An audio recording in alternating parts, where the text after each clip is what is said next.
So ப்ரெசண்ட்டில் வாழ்கிறது ஒன்றும் அவ்வளோ கஷ்டம் கிடையாது. ப்ராக்டிஸ் தான், அதுவுமே ப்ராக்டிஸ் தான். தாட்ஸ் நிறையா வந்துகிட்டே தான் இருக்கும். பட் அதை கண்ட்ரோல் பண்ண நினைக்காம சரண்டர் பண்ணிவிட்டு வரது வரட்டும் அப்படின்னு சொல்லிட்டு அதை வாட்ச் பண்ணணும். போக போக அந்த தாட்ஸ் வந்து குறைய ஆரம்பிக்கும். அப்படியே ஸ்லோ டவுன் ஆகும். அப்புறம் பாதி பாதியாக அது கட் ஆகும். அது முழுசாக வராது. அதை தடுக்க தேவையில்லை. இப்போ நீங்கள் அதை கவனிக்கும் போது ஓகே, மைண்ட் வந்து நிறைய விஷயம் சொல்லும். நெகட்டிவாகவும் சொல்லும், பாசிட்டிவாகவும் சொல்லும். அப்போ ஓகே அண்ட் தென் அப்புறம் அப்படின்னு சொல்லி பின்னாடி இருந்து நீங்கள் அதை வாட்ச் பண்ணுறப்போ யாரோ நம்மளை வாட்ச் பண்ணிகிட்டே இருக்காங்களே, நம்மளை ஏதோ சொல்கிறாங்களே அப்படின்னு சொல்லிட்டு அதுக்கு ஒரு மாதிரி ஆக்வர்டாக இருக்கும். அப்போது கொஞ்சம் கொஞ்சமாக அந்த தாட்ஸ் அப்படியே கம்மியாகிறது நீங்களே பார்ப்பீங்க. ஸோ அதை கண்ட்ரோல் பண்ணுறதோ இல்லை அதை குறைக்க நினச்சோம்னா அப்போ வந்து அது கண்ட்ரோல் ஆகாது. தாட்ஸ் வந்து அதிகமாக வரும்.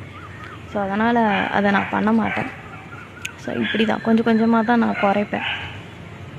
மேக்ஸிமம் அதை வாட்ச் பண்ணுவேன். ஃபஸ்ட்டு ரொம்ப ஜட்ஜ்மெண்டலாக அதை பார்த்துட்ருந்தேன். அதுக்கப்புறம் அந்த ஜட்ஜ்மெண்டல் தாட்ஸும் நின்றுச்சு ஒரு இடத்துல. ஸோ செல்ஃபாக ஜட்ஜ் பண்ணுறதை நிறுத்தினதுக்கப்புறம் மற்றவங்களையும் வந்து ஜட்ஜ் பண்ணுறது நின்றுச்சு.